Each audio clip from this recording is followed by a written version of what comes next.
doubted to believe it. Welcome to the LFC Couch. I'm your host for this one, Nick, joined by Peter the Coach Kofinas, aka Curtis Firmino. Peter, how are you, sir? Not as happy as I was last podcast, I can tell you that much.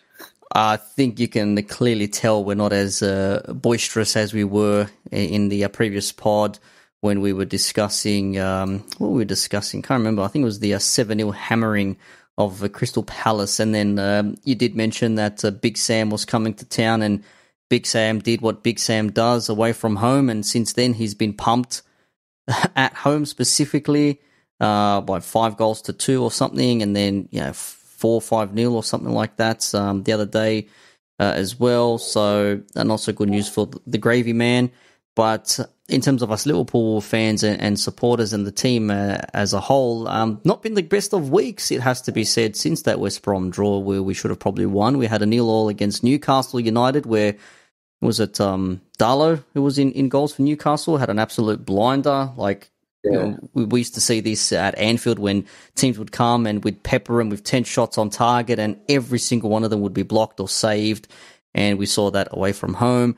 And then most recently, the most disappointing of the lot, actually, no, I think the West Brom was probably the most disappointing, but I think the one that really hurts us the most was this morning's 1-0 against Southampton, where Danny Ings scores in the first few minutes, and then we're left chasing the game.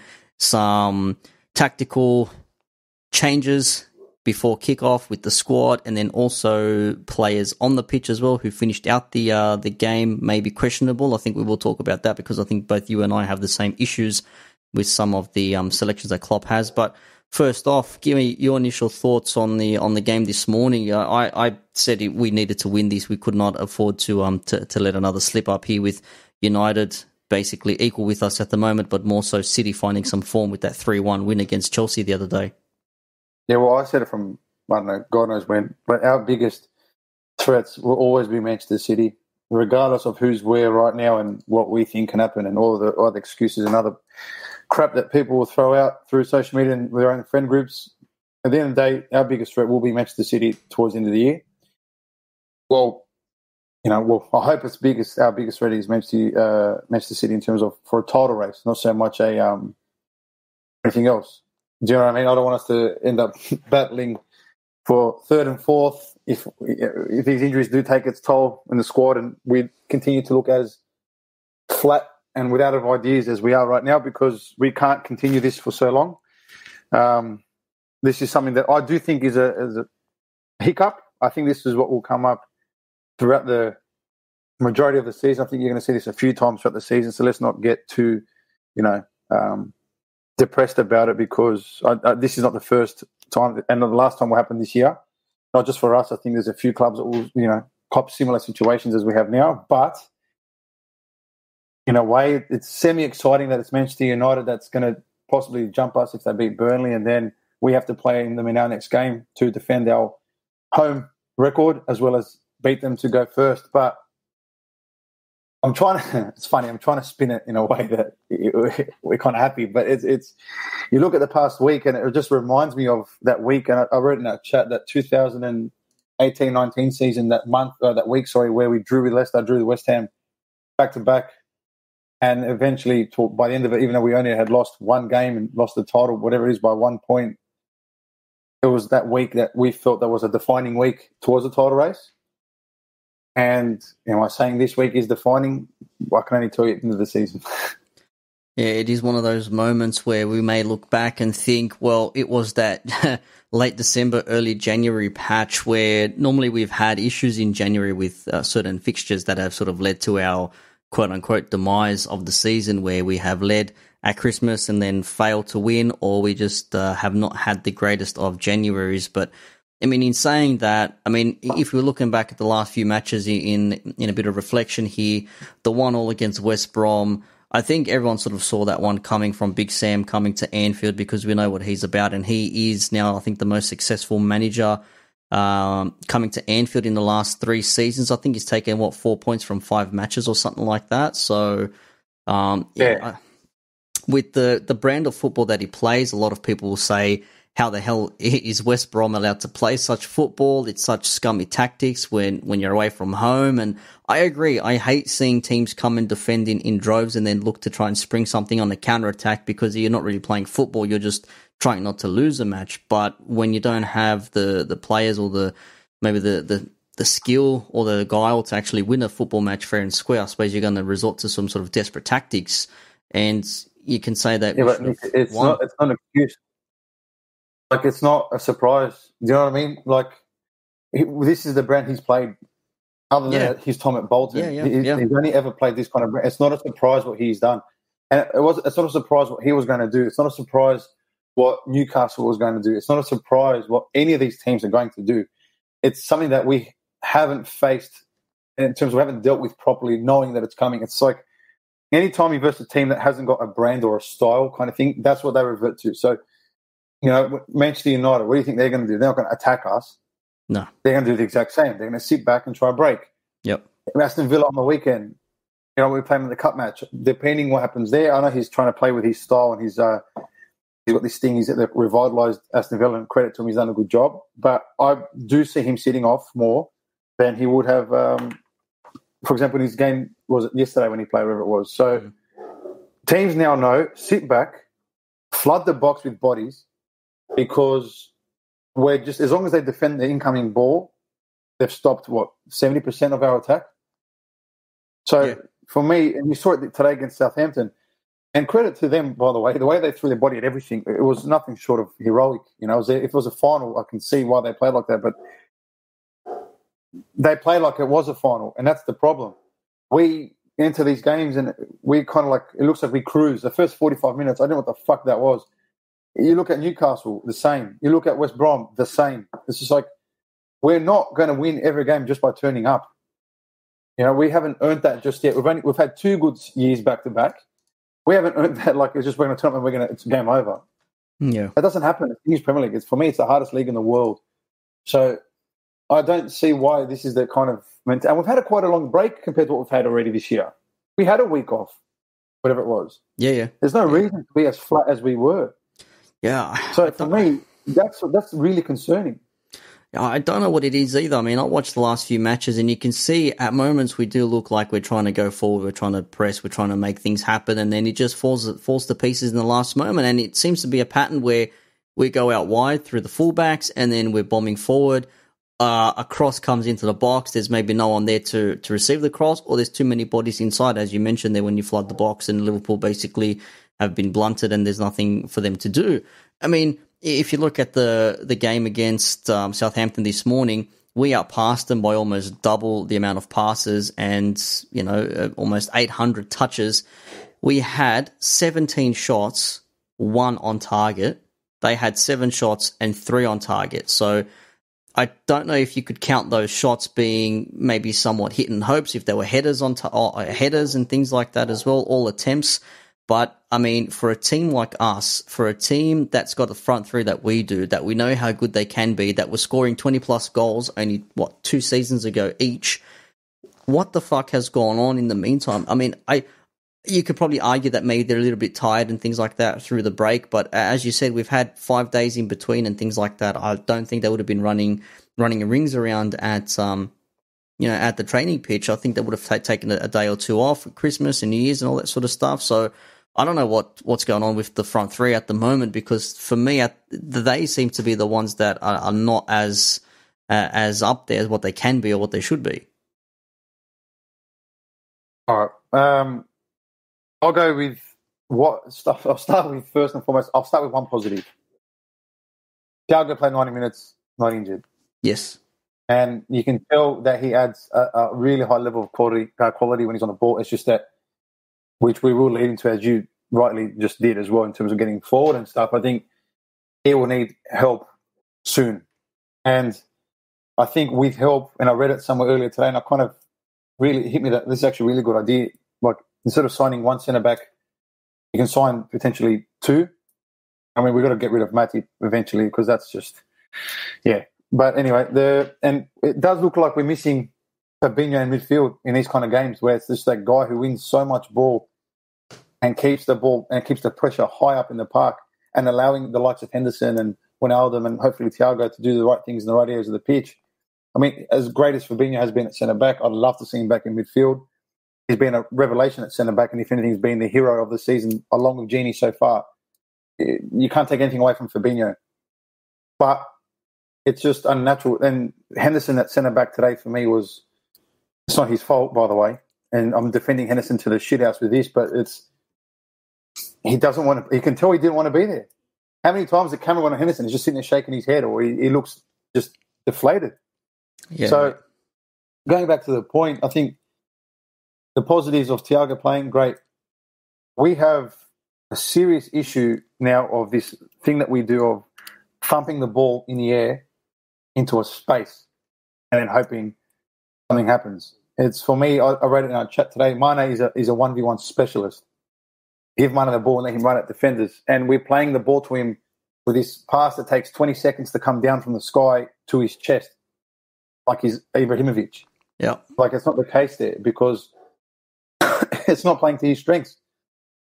And, Salah is the kind of person that you kind of play those passes to in behind, but when a team is sitting so far back, that space is no longer there. But yet we continue to thump this ball, this hopeless lofted ball into just in the front three area and hoping that it comes off. And I get why we do it sometimes because it's a plan. I know it sounds weird, but there's times where you see the team near the halfway line, we thump it in their half and then we squeeze up. It's to create that counter-pressing thing that we love to do by setting traps. So we put the ball back in their half and force them to play out so we can hopefully win it high up at the park. But you do that when you're under pressure at the back. You don't do that when you're in complete control in midfield. And all of a sudden there just goes this little funk into the air, and 25 seconds later it comes down. It just doesn't work. And then we continue to do this aimlessly pass into an area that it's ridiculous and it's very frustrating to watch. I mean, I totally agree. There were moments when I was watching that game as well, particularly in the second half when we started very, very strongly. We thought, yep, cool, we're looking, we're moving forward, we're pressing, we're trying to make things happen. And that Southampton defense just got in front of every single fucking pass that got into the box that was aiming for a Liverpool leg. Any other day of the week, one or two of those passes inside the box connects with the Liverpool foot, and then it's a goal and it's a 1-1 or a 2-1 or whatever. In this game, Walker-Peters had something like 6 tackles at right back. Ben-Narek was just sliding in and everything. Stevens at centre back was probably Southampton's best player. And even Ward-Prowse in the middle of the pitch trying to make things happen, interlinking with Diallo. Walcott as well got in a couple of times behind us on a counter-attack. And you've got to remember, Walcott is, he's early 30s. He's still got some pace on him, but he's playing up against a centre-back of Fabinho and Henderson. And Henderson can be quick. We noticed there was that chase that he had to run back when Alisson had a brain fart, tried to clear a ball that could have ended up being 2-0. And luckily for us, there was not enough sort of, give on the shot on target. So he can sprint back when need be, but these are not proper centre-backs. And you need someone quick who can sort of turn at pace and recover, and we don't have that in the centres at the moment. But when we're going forward, we seem to be getting up in the wing positions, and it's an attempted cross into the box, and it gets blocked, goes for a corner, Forster picks it up, it gets headed away, out wide, out for a throw-in, and then we're sitting there thinking okay, well, what do we do now? I know, let's do the exact same thing again. Same thing happens. Okay, what do we do now? Let's do the exact same thing again. I'm sitting there thinking, why the fuck he's doing the exact same thing? And then late in the game, 75th, 80th minute, when we were really pushing forward, that's when you could actually see balls on the ground, little 1-2s, interplay passing, Mane running off the shoulder of the defenders. Milner, I don't know why Milner came on when we're chasing the game, but we'll get to that, I'm pretty sure. I mean, also in space, looking to try and cross things in from another perspective. Henderson trying to rush the midfield on. It just, nothing happened, and it was a little bit too late to be doing little 1-2s and into passing in the midfield. Yeah, but even there, we're in situations where we can shoot and we don't shoot. We just definitely cross, hopefully just try and cross it from anywhere. And there was a stat that went around today that it was almost like an agenda kind of stat that went around with Trent Alexander-Arnold losing the ball 38 times in a match. Now, I look at it a little bit differently. I mean, I think it's not good to lose the ball 38 times, especially at right back. But instead of showing me the number 38, show me where on the pitch he lost the ball 38 times. Show me how he lost the ball 38 times. Was it a kind of pass? Was trying to break the deep block? Was he trying to whip the ball and didn't get there? Was it intercepted because maybe someone from the front three didn't lose their man, for example, or just didn't make a running behind? Or did he pass it to a midfielder but they were flat-footed and got intercepted? Like, give me details on the stat. And statistically speaking, since everyone's talking about this stat, in any team, the most creative player or players lose the ball more than anyone else. Why? Because they're the ones that risk a pass or try something. Yeah, the ones that come out of their ass and just try something. Now, I see that stat and I don't give two shits. Honest to God, I don't give two shits because for me, it means 38 times was trying to do something potentially that it could have helped the team. I don't look at that when he's the guy who's got, he gets 15 assists a season from right back and chips in with, 5 goals, 4 goals, whatever it may be. And I look at, again, I mentioned in our group chat, well, what's the real issue here? Him losing the ball 38 times or us relying on a 22-year-old right fullback to do something in the game? That could be an issue when we're looking at our fullbacks who have been known to be the avenues where we score most of our goals. We know that Trent and both Robertson have had competitions among themselves for the most assists and things like that. But when you've got a player like Thiago on the pitch, which, why we want him on there to be pinging these balls across and trying to find space for the runners. But Salah just didn't seem to be on it today. Mane, as much as he tried, he stood up a couple of plays here and there. Nothing went off. Firmino, I felt sorry for the bloke. He's trying his hardest to try and draw defenders in and out and make runs and space for the other players, but Southampton were just not budging. And when that happens, it's like, okay, well, what do we do now? If the players are not following our attackers and saying, like, screw it, go out wide, cross the ball, and we're just going to block it anyway, what do you do? As you said, we're not taking shots from outside the box. We're trying to pass the ball in like Arsenal were 6-7 years ago. You need to be frustrated just watching them play because you can take a shot and make something happen. Forster hadn't even played in so long, and this guy was shaky as hell for the first 15, 20 minutes, and we did nothing to actually give him something to think about, which actually absolutely annoyed the shit out of me. Mane, Firmino, Salah, Wijnaldum, Thiago, any of these guys really should be able to take at least a shot or two on target and just see what he comes up with, see where his nerves are at. None of us did that. It was always pass out wide, or play a long diagonal, wait to control it, and then whip it in, and then get cleared again. Like that's what shit me. Well, it's normally it's like we're quite positive here in most of our pods, even on bad days. We're actually pretty positive on the couch, but it feels like today is actually a whinge session. But I can't help it. I actually just can't help it today. Today is the one time I can't bottle up and try and transform it to something nice. From start to finish this week has pissed me off, like in terms of selections, in terms of the team. That week when it had Curtis Jones, Henderson and Milner in middle of the three, you knew not a single forward pass was going to happen. And not a single bit of creativity would have come. You would have thought from Curtis Jones, but Curtis Jones needs the ball. And for me, Henderson does his job defensively, but Milner wasn't helping out in that game. And for me, it's like why show Minamino? So you had someone who's pivotal in a 7-0 win against Crystal Palace and scores and does his bit in that kind of match and doesn't see a minute since that match. For me, it's just like, why? And today's midfield, in terms of starting both Thiago and Oxlade-Chamberlain together, for me, both haven't seen much football in a very long time. And you throw them into a game at a difficult ground against a difficult opponent that you knew was going to be tough. Well, you knew we were going to get pressed. You knew there'll be a lot of running involved. And for me, I didn't even know Chamberlain was playing till halftime. I didn't know he started, to be honest with you. When you got an opportunity to start Wijnaldum, Henderson and Thiago for the first time in the whole 500 million fan base strong that we are, we're screaming for this midfield. And for God knows what reason, Henderson starts at centre-back. After Nat Phillips throws in a good shift, Reece Williams does his job.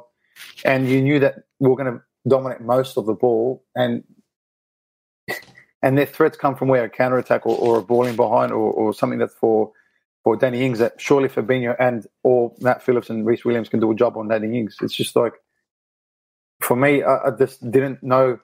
I'm just so confused this week. I actually feel like this week Klopp kind of just forgot what to do. They kind of just guessed. And it happened with that midfield three, like I mentioned before. And then it happened this morning with starting both two midfielders who haven't played much football at all. And Minamino is perfectly fit. So surely you throw him in there where he's going to be aggressive in the press, good at the counter attacking, really good at creativity in terms of linking up play and kind of like a deep block specialist in terms of playing against them. Really good at getting in between the lines and connecting with the likes of Mane and Firmino, as we've seen before. So I'm just confused. I really am confused. I have no idea why Klopp decided to put Henderson at centre-back. I think we have our own discussions and our own rumours, or rumours for lack of a better term, as to why put him in there. I think some had said it was for pace at the back, but as I said before, like, yes, Henderson can run. We know he can sprint forward, but he's not that type of player to be sprinting and busting forward. He's more to control the middle of the pitch and maybe make advances forward and then try and make something happen there. But at centre-back, he's wasted. He's useless. You might as well have put Mo Salah at centre-back and had, whoever up front for him, and you would not have known the difference because nothing would have changed in that match. Southampton, whilst they did score early, apart from that, didn't really do anything. They were defending for vast majority parts of that game and only really looked to spring forward on counterattacks when we absolutely buckled going forward, when we were basically in their half. And they had a couple of chances, a couple of little 1-2s, and they were through with us. So the Henderson one for me is very questionable. And sometimes Klopp pisses the absolute fuck out of me, or pisses me off to complete fuckery when he does these little things there. I mean, Curtis Jones has been absolutely flying this season as well. Puts him on the bench in this game. He played 5 days ago. 5 days ago against Newcastle, surely a couple of days rest is more than enough to give him at least 60, 70 minutes, or bring him on in the match with Minamino instead, you know what I mean? If you want to change it up a little bit. I mean, Chamberlain, I don't know where you start Chamberlain in this game when Southampton are going to be, not really moving forward to have space for him. You need someone who's going to be quick on the ball, who's going to be able to see a pass through. Yes, we have Thiago, but again, as you said, he's not completely match fit. He's still coming back. And whilst you can see how good he is, he needs help for creativity at the moment because he can't do it himself. Well, what Curtis Jones provides, since we want to mention his name, is a bit of energy and the balls to attack and shoot or play a similar kind of pass. And I mean, everyone's like, yeah, but that's what Chamberlain was brought in for. Well, until Chamberlain proves he can start doing that again, I don't really want to waste my energy on Chamberlain because for me, Curtis Jones is above him and Keita in terms of current what we need right now. I think he's above both of them.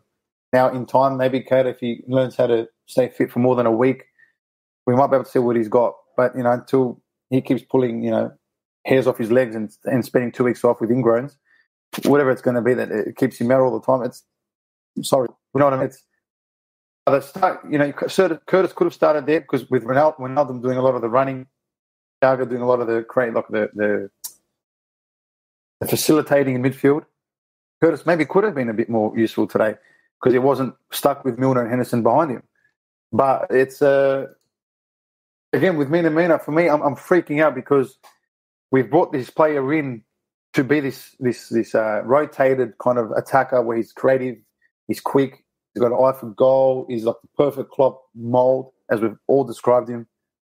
And in games where we can use him, he doesn't even play him. Not even in the front three where clearly both Mane, Salah, and even Firmino just look like today's not their day. Take them off. Stop giving them the free ride of 90 minutes every game when they're not even impacting the match. Take them off. Throw in someone who potentially can. Now, here's something that you and I can both agree on, and it pisses us both off equally, maybe you more so.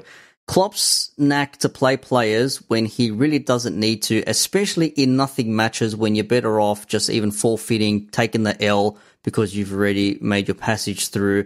Just like we saw against Midtjylland away in the Champions League where he played Diogo Jota for no fucking reason, ends up with a knee injury and he's out till some say the end of January, some say early February. But he is a player who really got the front three going because when they saw him start scoring goals, they thought, fuck, we really need to be on our game here because this guy can take my position. And we saw it with Firmino at moments. We saw it with Salah as well at times.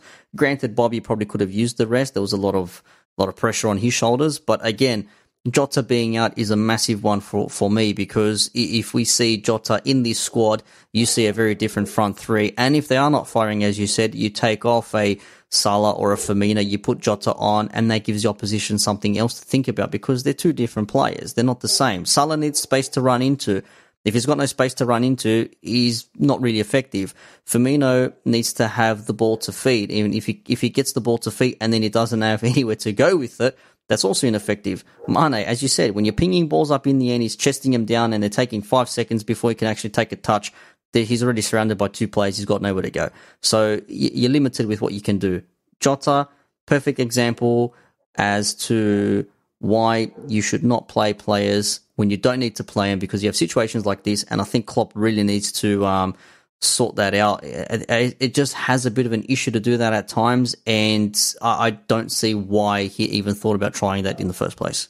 Well, that happened with Trent as well. He played in that cup match where we won 7-2, whatever it was, and we saw Alexander-Arnold start with Van Dijk and they all kind of started that match, and you kind of think, well, Alexander-Arnold has kind of just come back from England 25 times, and he's played all these games, and he needs a rest. And then you kind of see, obviously, his form started to dip. And everyone said, oh, he's out of form.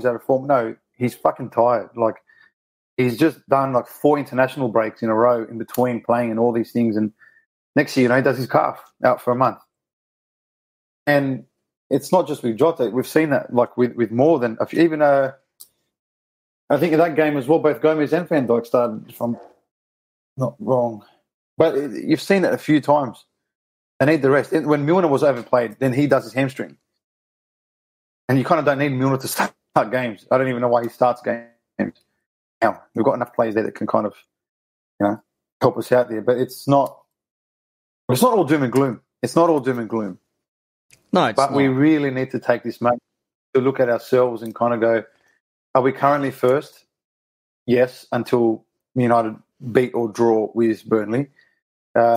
If Man City went up there catch them games, I think they go level with us. I'm not too sure if that's true or not, or 1 point behind or something like that.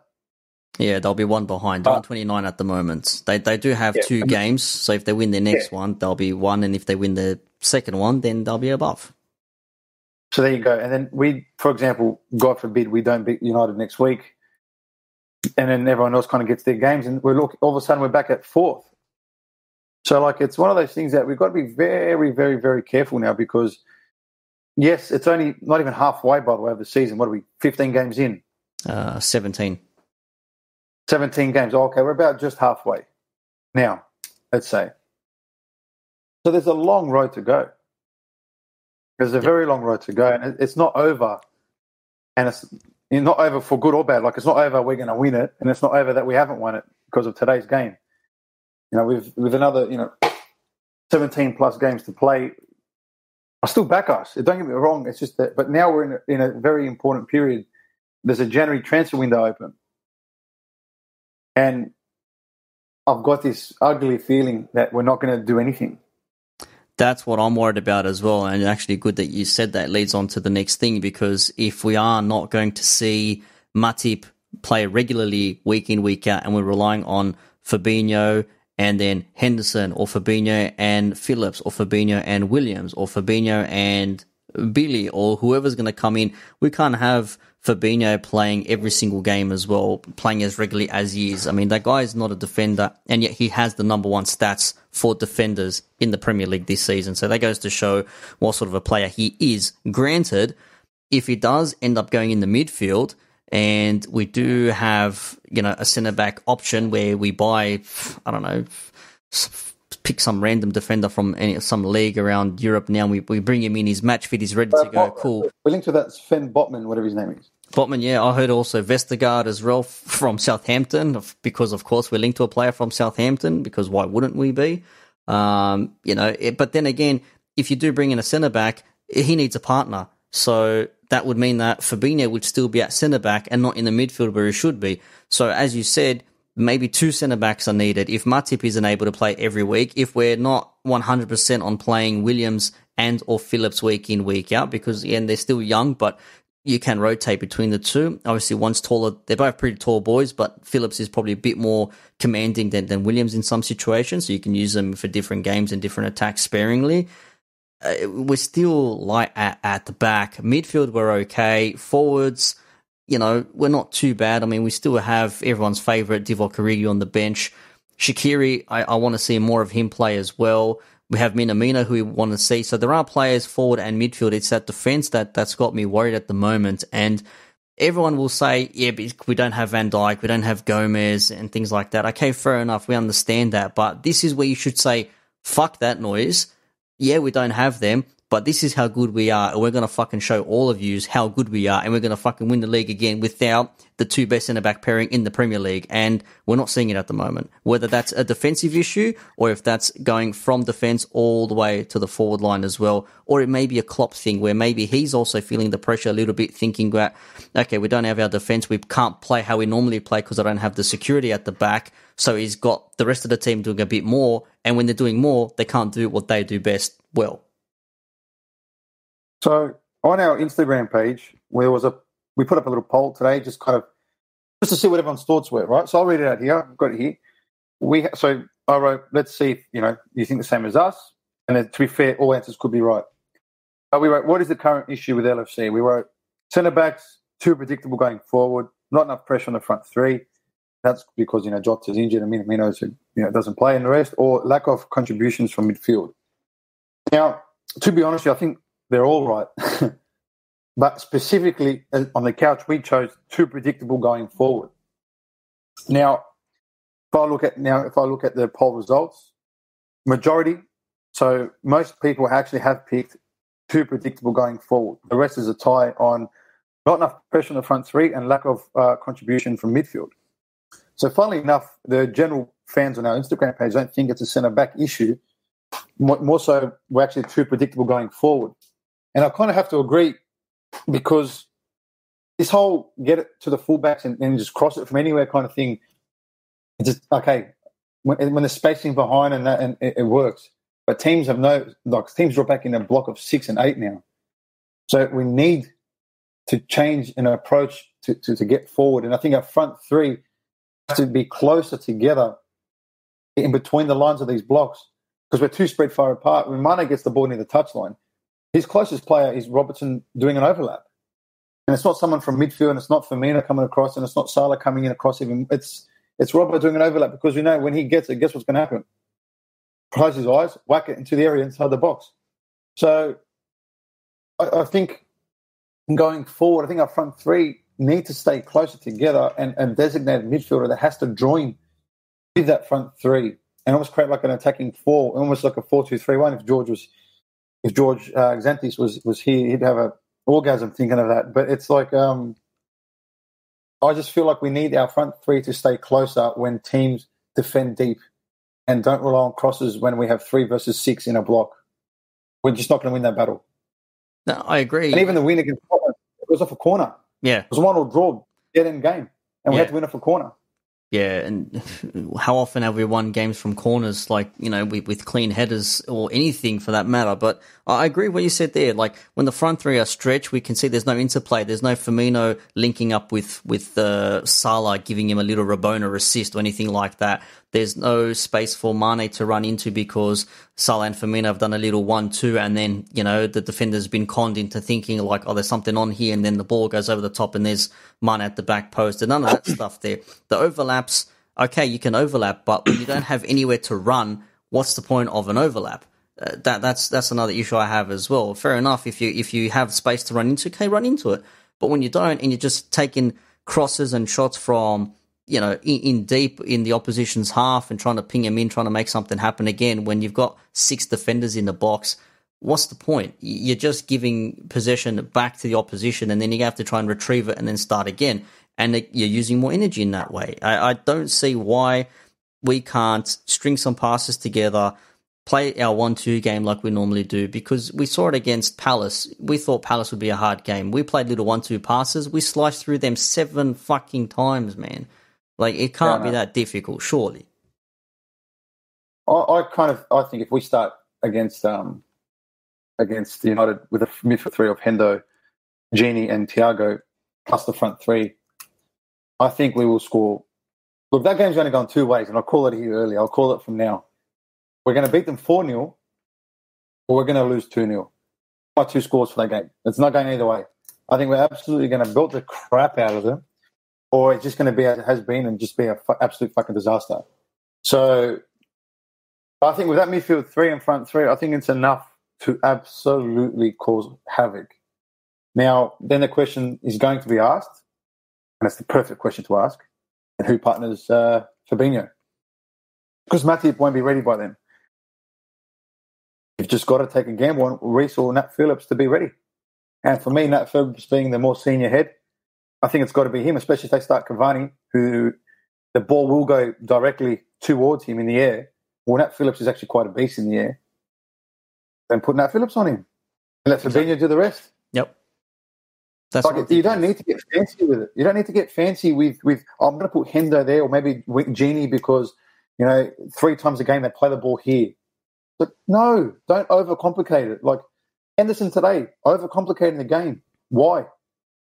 The midfield three against Newcastle. Why? It's overcomplicating games. Just play the there. They're finally fit. The three of them. The Holy Trinity's finally fit. Play them. We've been calling for him. I called for him to start against Southampton and didn't happen. And again, Klopp, why put Henderson at centre back? You've got 2 defenders there. You want to blood them. These are the games where you blood them in. They're saying, look, it might not be the hardest game, but there might be some tricky moments. There could be a moment in there for you to make yourself a hero or be memorable in this game. And he could have played Reece Williams in this game. It would have probably turned out okay next to Fabinho, which he seems to have done okay in. If he starts Nat Phillips, which I do hope he does against Manchester United, I don't want to see Henderson there. If Henderson starts centre-back at Manchester United, there's no way we're winning that game.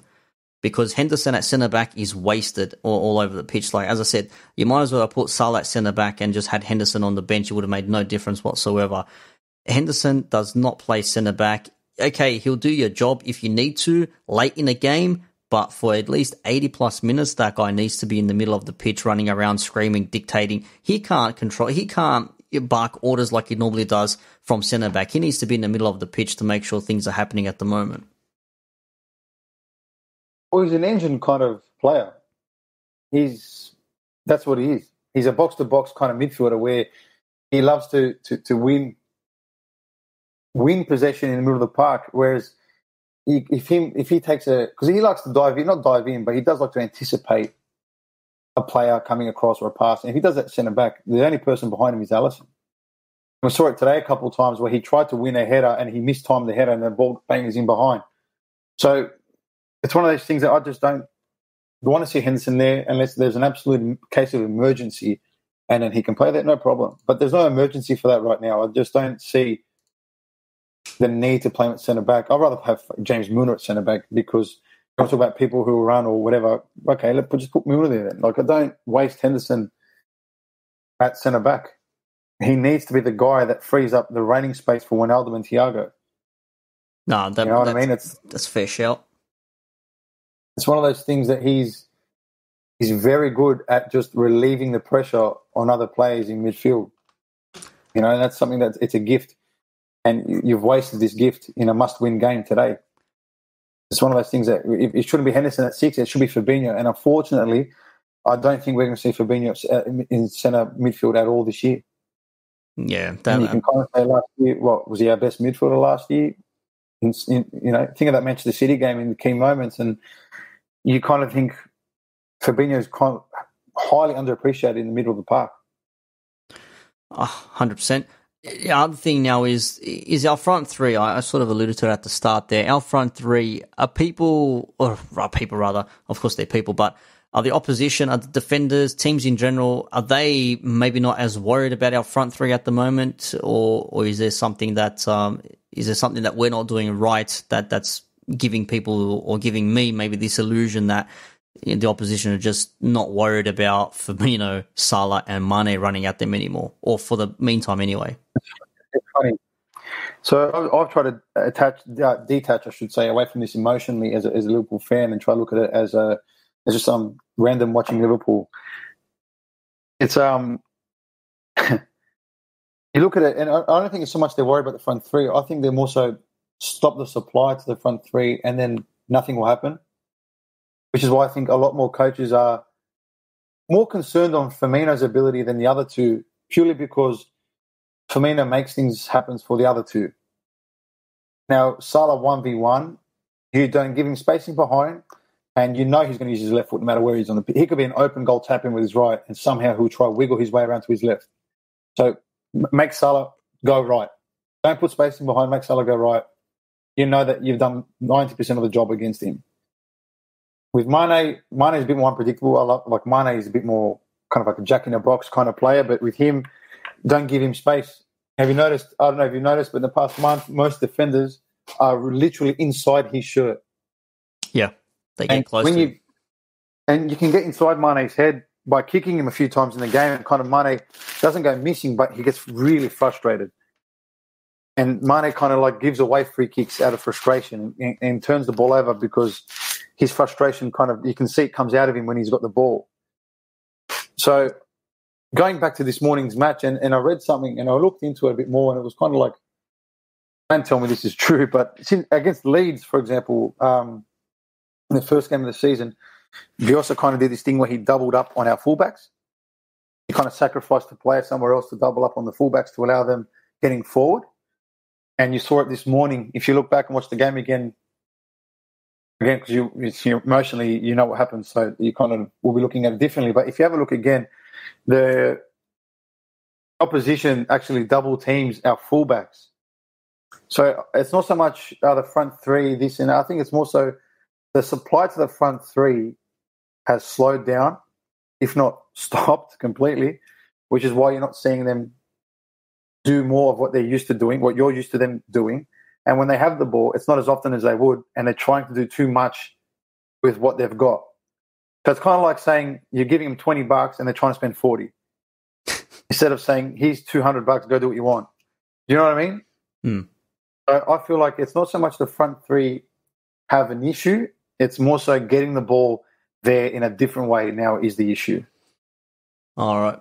I think we've spoken a fair bit about the current grievances with the squad and maybe the players and the opposition at the moment as well. I do want to touch on decisions that haven't maybe gone our way. If you look at the stats and the reports, you'll see that Liverpool have been the team most not to have things go their way. So either they've had decisions or goals go against them, or they've had penalties go against them. Conceding penalties and things like that. What was that, sorry? Is it the stat minus 12?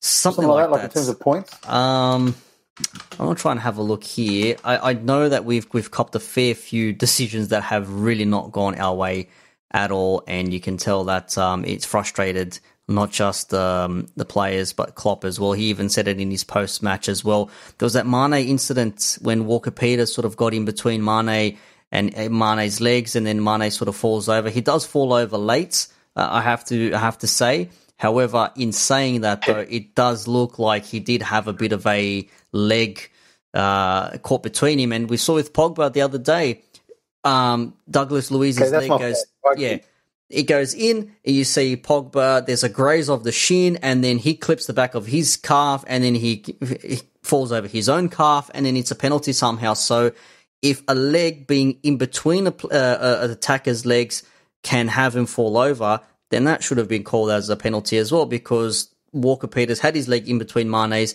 and Mane falls over. It's funny. I'll be honest with you. I don't think it was a penalty. But if you go look at the history of what's been given as of late, then 100% penalty. Because that's why I say. Grealish gets those ones. Yeah. Kane's got that a few times. Grealish has got that a few times. I mean, not get it every time into the box. So if it's happened consistently at the moment, the way those penalties have been given, then it has to be given. But like I said, in my mind, it's not a penalty. But the handball, how do you not see that as a penalty? Yeah. Because Joe Gomez, was it early this season, I think it was, got a penalty against us for the exact same thing. There was, I think Fabinho, no, that wasn't a foul. That was the tackle against Sheffield on the line or something like that, whatever the hell that was. Yeah. But yeah, we had those moments. That's a penalty because he's moving away. So his body is in an unnatural position as he's moving away and it hits his hand. That's a penalty. Yeah. Like, you can't. And what about Salah getting chokeslammed? Yeah, I saw that. You saw it on the replay. Like, no one said anything. No one looked at it. He's not like he's wrestling with him. He's literally got his elbow over his neck as though he's ready to, take him down from behind, giving him a sleeper hold or something. I actually thought Salah was going to tap out. I thought he was going to look to the ref and say, I'm tapping. Because that was a proper headlock. We've seen those. That was, for me. We see that in UFC. We don't see that here. No, we've seen that in the league. If it was another 3 seconds, with another 3 seconds, I reckon Salah was sleeping. That's how long he had him in the headlock for. He would have gone to bed. Like, even that. What about the tackle on Milner?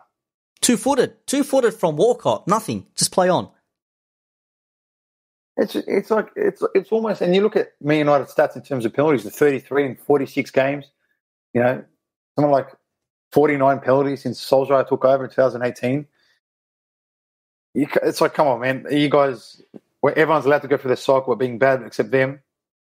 Like, are they pushing that hard to be back in title races again and challenge for trophies? Like, come on. Like, it's just, I'm not one to say it's a conspiracy, but fuck, it's obvious. Yeah, the handball one you're thinking about, that was the one against Gomez that City missed when we played them. Yeah, De Bruyne missed, correct. Yeah, so there's that one there. But it's, so many. I think we've had, at the moment, reading this article from ESPN.com.au, it says that Liverpool have had 5 overturns, so -5 have not gone their way. Oddly enough, Manchester United had a 0 with City, Palace and Villa, and only Everton have had the most go their way with +3 compared to what's actually gone on. So we have been the worst off team this season. And I'm not saying that there is a conspiracy against us. I mean, I'm all for conspiracy theories. If you know me, you'll know I love to talk about conspiracies and things like that. But when you look at some of these decisions that have gone for other players and not for our own, it does make you think, well, what's different about this tackle or this handball compared to this tackle and that handball that's against us?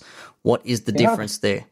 If Pogba can trip over someone else's calf and fall over himself, then that Mane having his legs sort of entangled with Walker-Peters, that should be a penalty as well in that case, if you're going to go by that letter of the ruling. As I'm saying, every week there's a different handball. And what scares me more than anything, Nick, I'm sure our listeners are the same, is we play them next week. I'm not scared of them as a team. I'm putting a tenner on them getting a penalty, a shit penalty at Anfield. I'm putting a tenner on that. I'm not concerned in the slightest, as in best starting 11 versus best starting 11 next week. I'm talking about, I think we can absolutely take it to the cleaners. It's more so, what are the referees going to do? That's really concerning me. And how are they going to affect the game as they've affected many games for us this year already? Yeah. Because last year, what were we, 25 points clear? And I wish we hadn't done that in a way, because you look at it now and we're all shitting ourselves. And we should be blessed the fact that we're in a title race again for the, 3rd year in a row. And we should be taking these and appreciating what we're going through as fans, because we've been through the shit. We've finished 8th. We've had Roy Hodgson. We've been the banter club, and we're in a very blessed situation now where we actually are competing for titles. What's burning me inside is that we actually, at the moment, we've still got 17 plus games to go. We're handing it away. Yeah, we're not giving it our all. I don't want to be using the excuses of injuries for much longer, because it can only work for so long. In the day, you've got to just suck it up and play. And when you've got times and chances to have a break and rest players, and you don't take those chances, but you want to complain about them in press conferences, that's only yourself to blame. Yeah. So at the moment, we can only blame ourselves. With the injuries and everything else, we can only blame ourselves right now, because West Brom, Newcastle, Brighton, these games that we've dropped points, I think West Ham, throw that in there. Yeah, Fulham as well before that. Fulham, Jesus Christ. That's our fault. Our 60% full strength team should be able to beat any of those teams. So injuries or not, at the moment, what we're doing is our fault, and that's what I want to just finish on that one. No, I do think so. Like you said, yeah, injuries do play a part, but when it's been more than a month or two and you're in January now and Klopp is saying, oh, well, I'm not sure if we're going to do any business because it's a difficult period and it's very difficult all around the world. Cut the fucking bullshit, man. Like, as much as I love Klopp and the shit, the guy is way too fucking political with things, and sometimes he just needs to say, fuck it. We're going to go out there. I don't give two fucks what other teams are doing. I don't give two fucks where they're at financially and whatever the case may be. We have funds. We're going to fucking spend 50 million on the fucking defender. Let him play for 6 months, whatever it is. Bring him in here and say, fuck you pricks. We're going to take it on. And I don't give a shit. The guy plays Mr. Nice Guy too much, man. It's like his politics side with him a little bit too much. And I want to see that sort of like disappear from him. I want to see him be a football manager, do what he can, the best that he can to win matches, win titles, because that's his fucking job. He's not there to be the nice guy and say, oh, things are difficult at the moment. Yeah, we know things are difficult. We got fucking money. Spend the fucking money. Yeah, look, our policy says we need to sell to buy, and the value has to be right for money, potential growth, potential sales, and all that kind of stuff. And I understand that. And the reason why we are today is because of our owners and how good they are at what they do business-wise. But there's got to be a situation, like football is football, and it's a result-based game, and you live and die on by the sword. And it's funny because, yeah, okay, it's great when you can buy players because you've made sales, but at the moment, no one's buying in terms of from us. And it doesn't look like Origi is going to be sold for 20 million, because why would you waste that money? It doesn't look like we're going to sell players in general.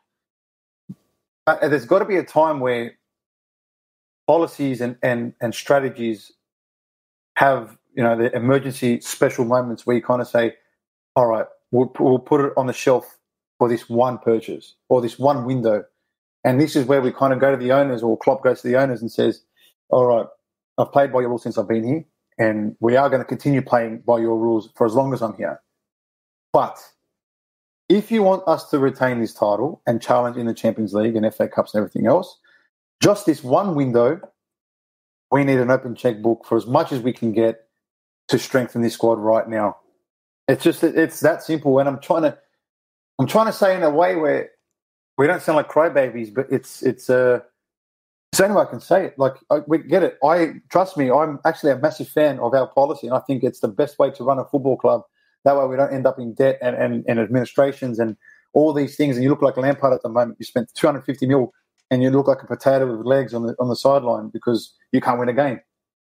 And I love the fact that we sign Milner for free and win fucking Champions Leagues with him. And I love the fact that we do this stuff. But this one window is such an important window for us right now. I'll go as far and say I reckon that's our most important window ever under Klopp's reign, because this window, in my opinion, is either we go and defend the title with this window, or we give it away and start again next year and try to go fresh. Yeah, that's the thing. With me, what I just said a couple of minutes ago, that's a frustration out of me, because we know we need defenders. We can't be playing midfielders as centre-backs. We cannot be relying on a centre-back who's only in every 4 games. That's not how you go about, winning matches and trying to stay atop and defending a title. You need proper centre-backs. 2 centre-backs. You can, yeah, okay, no one's buying, no one's selling at the moment, but desperate times calls for desperate measures. And if it comes to when all is said and done, when the fat lady's ready to sing the final close, she says that it's going to come down to, well, our defense wasn't the best because we didn't have defenders, and that's why we lost. And I don't want to look at that in hindsight and say, well, if only we brought in a defender. And I'm not saying that's going to change everything, but a proper recognised centre back who's fit, ready to go, has got some experience under them. I think that's what we need right now, at least to help Fabinho, or maybe rotate with Fabinho to give him some rest, because the guy's been playing non-stop as well. Well, you can go and get someone who's, early 30s, who's going to be really cheap and bring something level-headed towards the competition. And at the same time, you can go and get like a 22-year-old where you kind of go, I want this guy to be here in the next 5 years. You can go and get a guy who's going to be gone in a year and a half, and at the same time get someone who's going to be here for the next 5. You can do that. Whereas you can bring in somebody and next thing you know, he gives away a penalty in the most vital match of the season, we lose the league. But you can't, it's one of those things that You'd rather go and buy someone and hoping to God it fixes, rather saying, "Oh, but what if?" and don't buy someone, and then we're stuck with playing Henderson and Williams for the last 10 games of the year at centre back. I can't think of anything worse. So for me, I think it's absolutely imperative that we sign if not 2 centre backs. Obviously, one would be great, and even do you go and get someone potentially that could be long term in the front three, in the final third? It's one of those things that I can never see happening. Don't get me wrong, but do you freshen up mid-season? Yeah, you don't want to be chopping and changing a lot when things are sort of like, settled. And whilst we can say we're not as settled as we want to be, we've had a mixed season so far. I mean, it's times like this, sometimes I wish we still had Dejan Lovren on the bench, or maybe Ragnar Klavan. How about that? Yeah, but even Lovren, again, you look at it now, it's a huge loss, Lovren. Who would have thought you would have said that now, at this time of the year? Yep. Lovren is a huge loss. Exactly. It's unbelievable. In hindsight, hindsight is a bitch, man. Hindsight is 2020, and at the moment it's 2021. And I think that'll wrap things up. We've had a good old yarn discussing many things Liverpool FC related with our grievances and what ails us at the moment with the squad. I hope you can see the positives in today's chat. Yeah, it sounds like we're whinging, but we say these things because we care. We're so passionate because we care, because we don't want to be sitting there watching this team struggle when bringing in a recognised centre-back may ease things a little bit at least and won't make things look as bad. We want to be able to say we played all our best players in the best possible positions throughout the whole season. They did their jobs fair and square. And, at the end of the day, we want to see the proof is in the pudding. But when you're playing Henderson at centre-back, Fabinho at centre-back for a whole season effectively, obviously no fault of your own, it really does make you wonder, well, is this what you're going to be doing for the rest of the, for the rest of the season and maybe next season again? Because if Van Dijk's not fit, if Gomez doesn't shape up in time, what do? We start the next season with the same defence again? No thanks, man. That's not for me. Anyways, we'll wrap things up. Thank you for joining me, Mr. Kofinas, Curtis Firmino, whatever your chosen name is this week. Now this week I'm just going to be just the angry person. The angry person. The angry bearded man.